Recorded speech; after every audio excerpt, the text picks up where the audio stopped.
adore in Christ the Lord.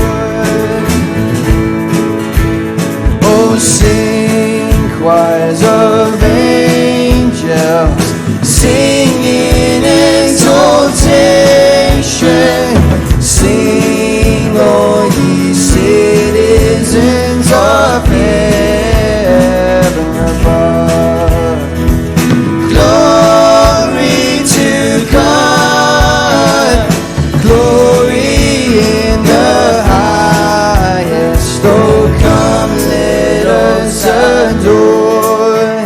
Oh, come let us adore Him. Oh, come let us adore in Christ the Lord.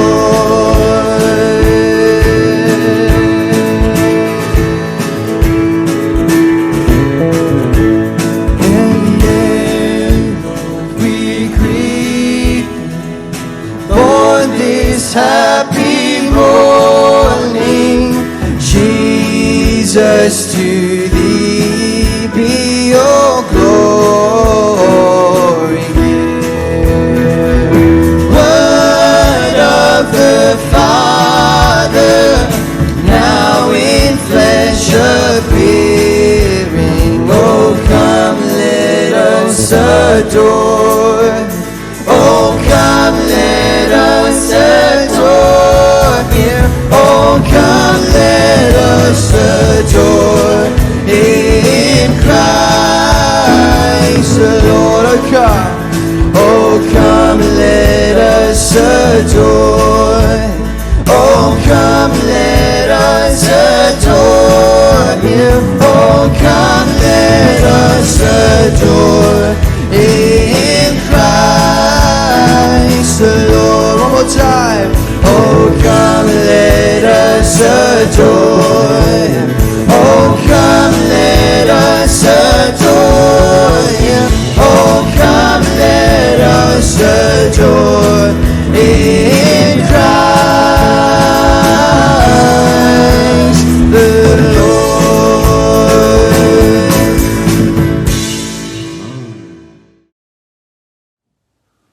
Hi everyone, welcome to Lakelands at home on the last Sunday before Christmas.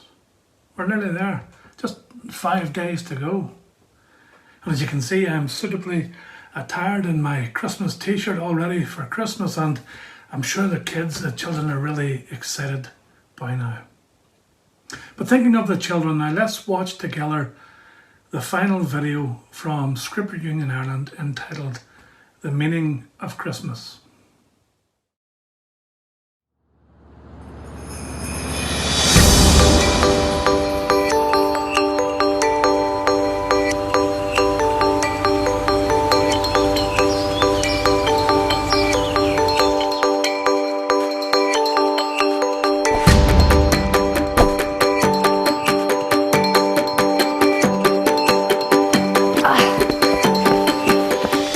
There are so many different traditions when it comes to Christmas Day. Different families, different cultures go about the day in various different ways. Some eat Christmas dinner the night before, and even open presents then too. Like, who are these people? We were 1 p.m.ers in our house for the big feast. Stockings in the morning, got my new Christmas jumper on for church, and then changed into something a little more comfortable for what awaited.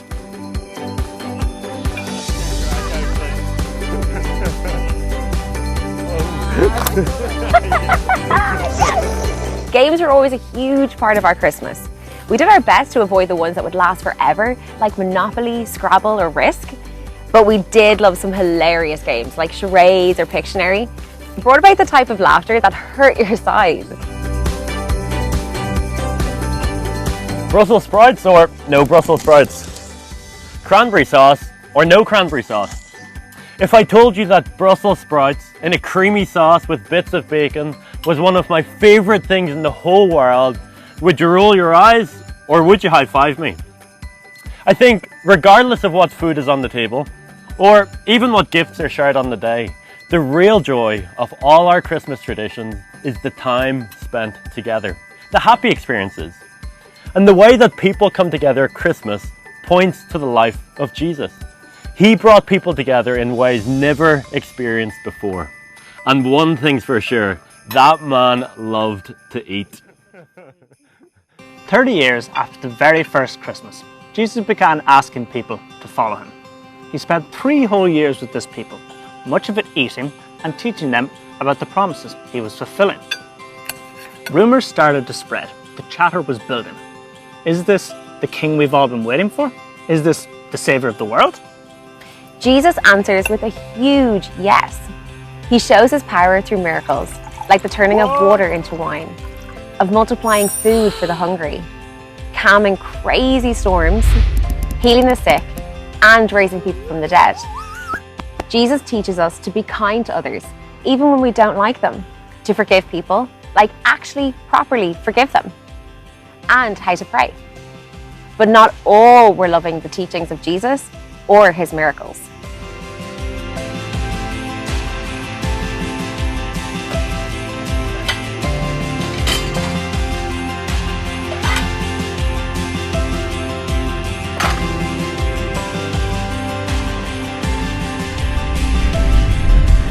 So they killed him. And in that moment, it seemed like all hope was lost. But this was God's plan all along. Jesus died, taking the wrongdoings of all our past, present, and future. 3 days later, he rose from the dead. God made a way for the broken relationships to be restored, just like he promised. When I think about what Christmas really means to me, I think that above all, and regardless of what's happening around me, that God can be trusted. That's what Mary had to ask herself. Can I trust God with everything that I might face? I remember when I was younger, I made the best decision ever to follow God. But the thought of going back into school and telling all my friends about my new faith really scared me. I was so worried about what everyone would think of me, that they might call me names or might not even want to be my friend anymore. And because of this, I was so scared of being all alone. Although Mary was scared, she made the brave decision to say yes and follow God. When I went back to school, some of my friends did find it difficult to understand what I believed. But I continued to pray, and God gave me strength and helped me not to care so much about what others thought. Like Mary, it took some courage and bravery to take this step. But my yes to God has been the best decision I have ever made. When I think about Joseph, it reminds me about what kind of journey I've had. Joseph was scared and he doubted God. Like Joseph, I've also been scared and fearful of the unknown. Like when I was 8 years old, I remember having to move house. And not just down the road, I had to move to a completely new country. I was scared about what my new house might be like. I was worried about not knowing anyone and having to leave my friends. And I was nervous about having to start a new school. I just didn't know what my life would look like. To be honest, there were some exciting things about having to move house, but the biggest feeling for me was fear. Fear of the unknown. I just didn't know what my life might look like. Maybe you've felt like that before, scared about what your life might look like. But even though I don't know what my life will look like tomorrow, or in a year's time, or in 5 years' time, I can also listen to the words that the angel spoke to Joseph on that very first Christmas. Do not be afraid, God is with you.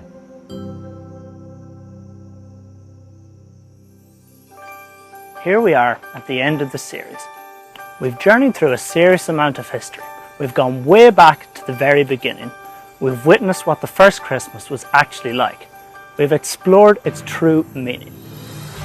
I want to take a moment for you to think about what Christmas really means to you. For us, Christmas reminds us that God showed up. No matter how scary and uncertain life may seem, that God is with us, just like he was with Mary and Joseph. We celebrate Christmas because we believe it's more than just one moment in time. This was God's rescue plan for us forever. And this is the hope of Christmas.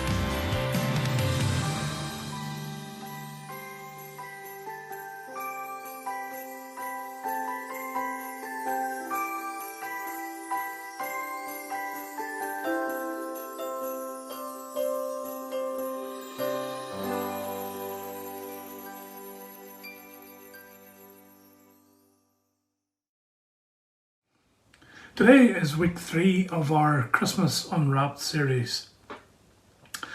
And it's going to conclude on Christmas morning at 10:30 a.m. for about 30 minutes or so, where we're going to have this one-off Christmas special with Canon J. John, David Suchet, Cliff Richard, a new song from Matt Redman, and it promises to be good. So please join with us if you can, 10:30 a.m.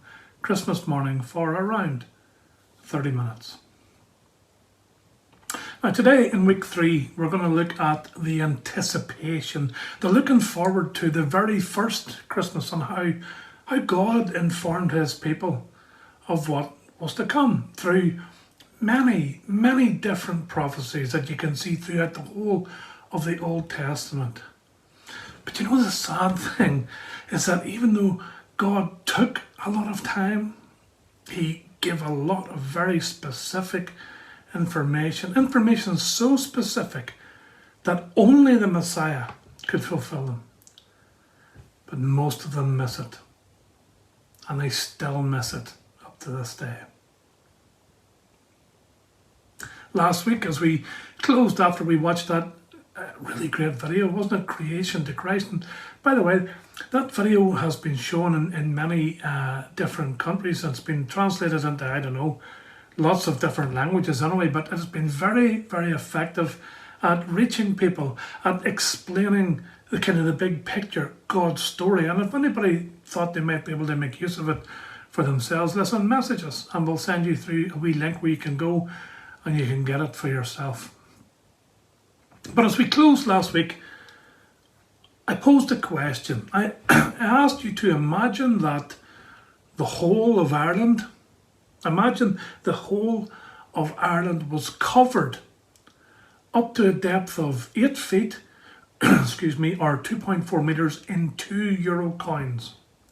And somewhere in there, somewhere in the middle of all that, there is one marked coin. So you send someone in with a blindfold on them to find that marked coin. And the question I asked was this: what do you think the odds are of he or she finding that coin? Not great, are they? I also asked if you would like to know the answer. Okay, here it is. The odds of someone finding that marked coin first time are 1 in 10 to the power of 17.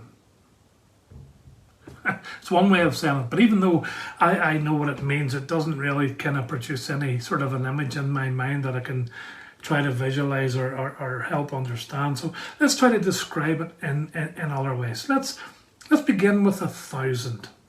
Now there's a number we can probably all relate to, 1,000. Yeah. But it's absolutely nowhere near even close to the number that we're thinking about. So we're going to use the American system here. It's probably the most commonly used. So start with 1,000. Let's multiply it. 1,000 thousands is 1,000,000. 1,000 millions is 1,000,000,000. 1,000 billions is 1,000,000,000,000. And 1,000 trillions is 1,000,000,000,000,000. Now, we're starting to get close, if that's the right way of saying it. We now have 15 zeros, but we need to add 2 more. We need 17 zeros. 100 quadrillion.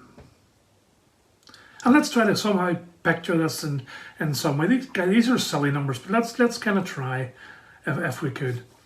If you started to count today to a 100 quadrillion, 1, 2, 3, 4, and so on, and if you could do that non-stop, it would take you 20,000 million years to complete. Better get started. If there were that many euro coins and you divided it between every man, woman and child alive today, every single person would receive more than 12.5 million euros each. These are astronomical numbers. yet they are about the same odds as Jesus fulfilling just eight of the Old Testament prophecies about him. And as we said last week, and you probably know, there are more than eight, there are actually several hundred. It's reckoned there's maybe 60 major prophecies about the coming of Jesus, and there are over 250 references or allusions to the Messiah. Honestly, I don't know if scientists or engineers, if they've even dreamt of the numbers that are involved here of one person, of Jesus, fulfilling all of those prophecies and fulfilling them perfectly. Okay, so let's look at the idea of prophecies. In the book of Amos chapter 3, verse 7. Now Amos is warning Israel of disaster coming. And then he says this: the sovereign Lord never does anything until he reveals his plans to his servants, the prophets. You see, throughout the whole of history, God has communicated his plans. He has informed his people of lots of different things that were to come. And there are more prophecies about the Messiah than anything else. And it began, as all things do, with God. Now, let's begin with how God first revealed that there was indeed a Messiah coming. Theologians have given a fancy name to a particular verse in Genesis 3:15. They call it the Proto-Evangelium. It's the first declaration of the gospel, the good news. And talking to the serpent, or Satan, God says this: I will cause hostility between you and the woman, and between your offspring and her offspring. He will strike your head, and you will strike his heel. And this is the foretelling of the coming of Jesus and of his ultimate victory over Satan. So that's the very first declaration given directly by God himself. And over the coming centuries, we read that God he's had a history of revealing both his word for that generation, forthtelling, and his word for what is to come, foretelling. God has spoken through the prophets, and he has made it known what is to come and what will happen. So let's look at some of those prophecies now. And they're not, by the way, in any particular order here. And the first one is this: God revealed where the Messiah would be born. Micah 5:2. Behold, but you, O Bethlehem Ephrathah, are only a small village among all the people of Judah. Yet a ruler of Israel will come from you, one whose origins are from the distant past. That was 700 BC. 700 years before the birth of Jesus, Micah prophesied that the Messiah would be born in Bethlehem. And Bethlehem itself, it wasn't what would be regarded as the centre of the universe in Judah. It was just a small rural village. It's a few miles from Jerusalem. Yet from this small, insignificant village, the Messiah would come. And you know something? That's just another example of the humility of the coming Messiah. He wasn't born in a palace or a city or even a reasonably important town, but in this small, otherwise unimportant village. But I thought Mary and Joseph lived in Nazareth. Aye, they did. So how did they end up in Bethlehem? Well, we'll answer that in a second or two. But first, let's look at another prophecy. And it's given actually hundreds of years before the birth of Jesus. God revealed that the Messiah would be from the line of David. 2 Samuel 7:12-15. For when you die and are buried with your ancestors, I will raise up one of your descendants, your own offspring, and I will make his kingdom strong. He is the one who will build a house, a temple for my name, and I will secure his royal throne forever. So God informs his people that the coming Messiah would be of the line of David. He would be a descendant of David. And in the very first chapter of the book of Matthew chapter 1:6-16, we can see the lineage from David to Jesus through Joseph. Hundreds of years before Jesus was born, through these prophets, God declared that the Messiah would be of the line of David and that he would be born in Bethlehem. So getting back to, Joseph and Mary in Nazareth, how did they end up in Bethlehem? Well, that was all to do with a census and to do with taxes. And in Luke 2, we can see that Joseph, because he was a descendant of David, he had to go to Bethlehem for the census. And he took Mary with him, who was pregnant with Jesus. And they travelled from Nazareth to Bethlehem, where Jesus was born on that very first Christmas. And that's just an example of the foreknowledge, the full knowledge, and the perfection of God.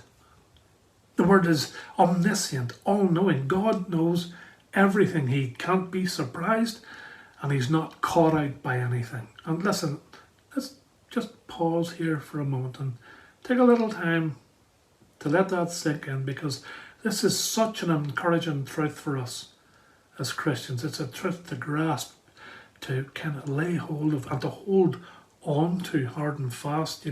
As we go through life, guys, there's going to be many times when we haven't a clue what's happening around us. We don't know where we're going. We don't know what the outcome's going to be. But we do know that God knows. And we do know that everything he does for us will be for our good. It's like he told Jeremiah in Jeremiah 29:11, I know the plans I have for you, says the Lord. They are plans for good and not for disaster, to give you a future and a hope. And that truth is echoed again in the New Testament, in the book of Romans 8:28. We know that God causes everything to work together for the good of those who love God and are called according to his purpose. So today, know that whatever your experience, God wasn't caught by surprise with it. Even though you might have been. You mightn't know or understand what's happening right now. But he does. Lean into him. Lean on him. Trust him. Rely on the knowledge, the wisdom, the love and mercy of our great God today. The census didn't catch God out back then. In fact, he actually made use of the census to see his will fulfilled. And it might even be that something you're experiencing today, God will use it to see his will fulfilled in your life. Lean on him. Trust him. He's able. Okay, God has revealed that the Messiah will be a descendant of David and that he will be born in Bethlehem. In our next prophecy that we're going to look at, God declares that the Messiah will be born of a virgin. Isaiah 7:14, therefore the Lord himself will give you a sign. Behold, the virgin shall conceive and bear a son, and shall call his name Emmanuel. Emmanuel meaning God with us, by the way. And again, this is about 700 years before the birth of Jesus. And God revealed something truly incredible. Jesus would be born of a virgin. Listen, notice the start of the verse. This incredible and unique event was to be a sign for God's people. God was letting them know what to look out for and to recognize it when it happened. But, as we've already said, we know historically that the majority missed it and still miss it. Another subject for another day, but maybe you can begin to see why the odds on Jesus fulfilling these prophecies are so astronomical. Just think of the 3 that we have looked at so far. Just fulfilling the first 2 would be hard enough. Now, remember, this is before Jesus was born and, as it were, beyond his control. But then we have the miraculous conception, and honestly, that seals it. That's enough on its own. But there are so many more prophecies leading up to the birth of Jesus, and there are also some astonishing prophecies that go beyond his birth. For example, Hosea 11:1. When Israel was a child, I loved him, and out of Egypt I called my son. Now, I know there's an immediate application of this in relation to the Exodus from Egypt. Matthew 2:15 shows us that it was a forerunner of what was going to actually happen to Jesus. So what did happen? Well, because the ruler Herod, he saw Jesus as a threat to his kind of kingdom, he had ordered the death of every boy, child, 2 years old and under. So Joseph took Mary and Jesus to Egypt. And then when Herod died, Joseph was told by an angel, and they returned to Nazareth, Matthew 2:19-23. And you know, these verses show the fulfillment of two prophecies as well. The one we just mentioned, that the Messiah would come out of Egypt, and also that he would be a Nazarene, Jesus of Nazareth. Guys, the prophecies are being fulfilled one after the other. It's like a row of dominoes falling down here. And Jesus is still just a young child. Can you begin to see all the things that God had to know, God had to be aware of, and Jesus had to fulfill to be the Messiah? As we said, so far, things that are well beyond his control. But let's spring forward now, just to a couple of prophecies in the book of Zechariah, speaking of Jesus' later life. In Zechariah chapter 11, God revealed that the Messiah would be betrayed for 30 pieces of silver.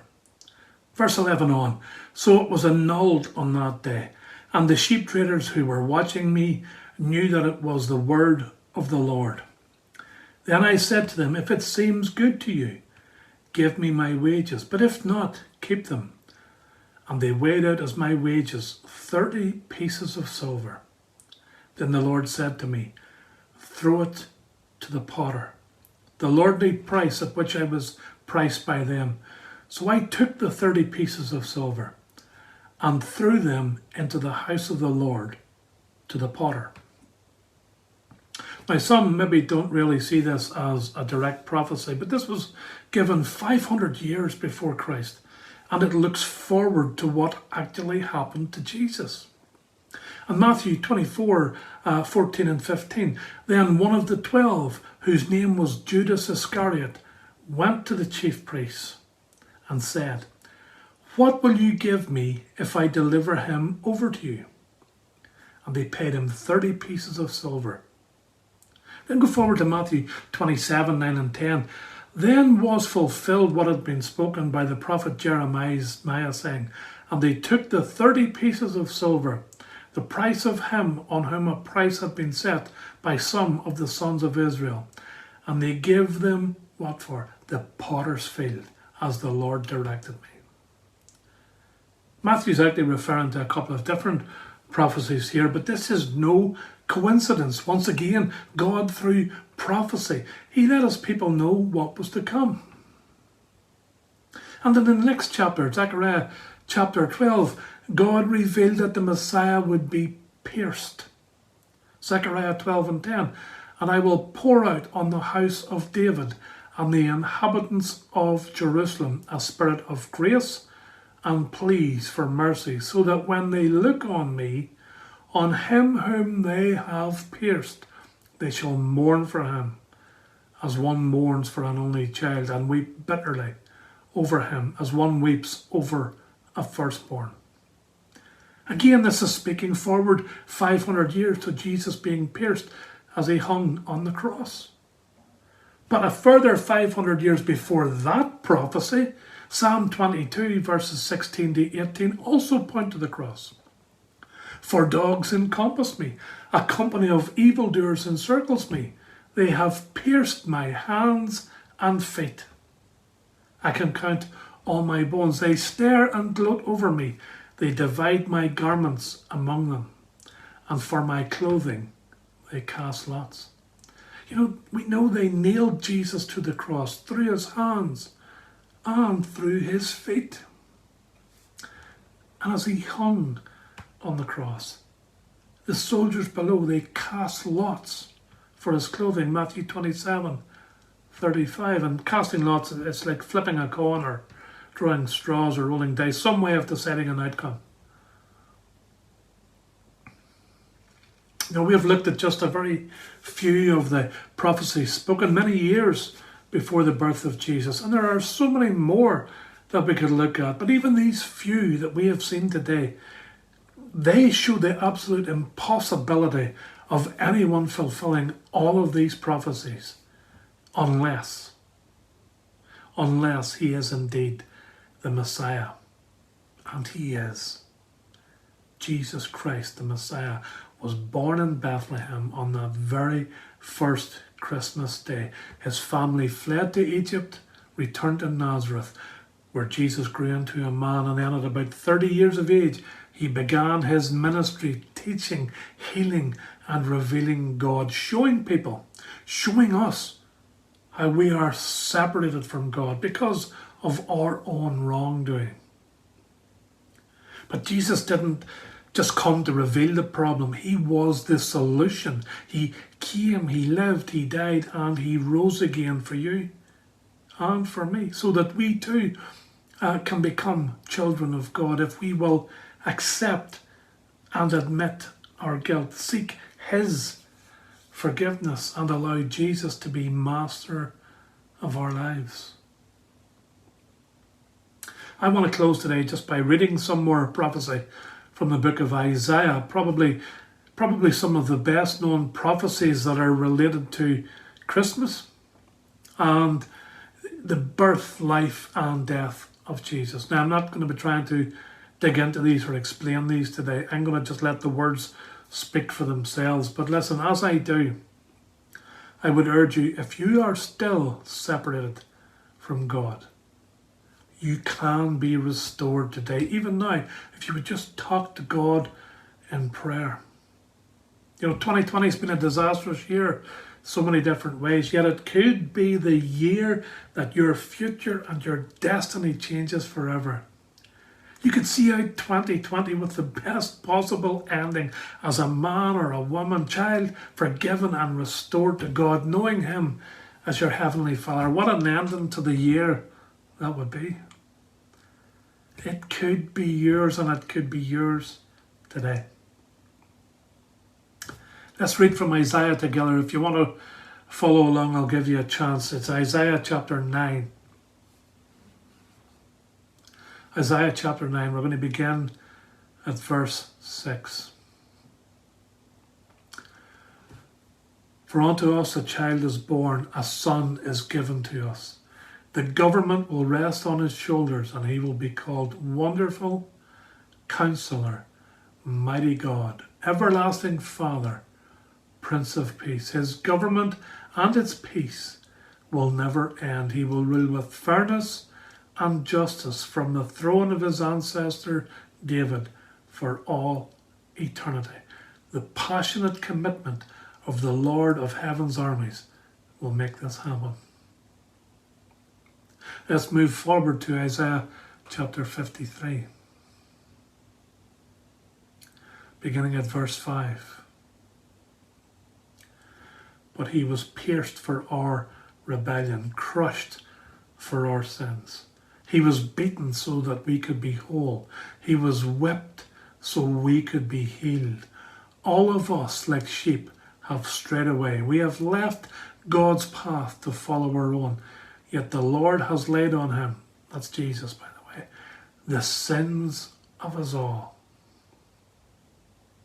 We could read on and see how it was prophesied there that when Jesus was crucified, he would be buried in another man's grave, and so on. But we're going to finish there today. The odds of one man fulfilling these prophecies are actually impossible, unless they're all true, and unless Jesus is the Christ, the Messiah, and he is. We're now looking forward to the event on Christmas morning, so please, if you're able, join with us for around 30 minutes or so for this one-off special on Christmas morning, 10:30 a.m. But listen, if I don't get talking to you before then. Let me say, on behalf of Leslie and myself, we both want to wish each and every one of you a very happy Christmas and a very different and prosperous new year. May you know God's blessings, His grace and His mercy as you go about your week ahead, and may you know His protection and His provision as you enter this new year of 2021. Take care and God bless.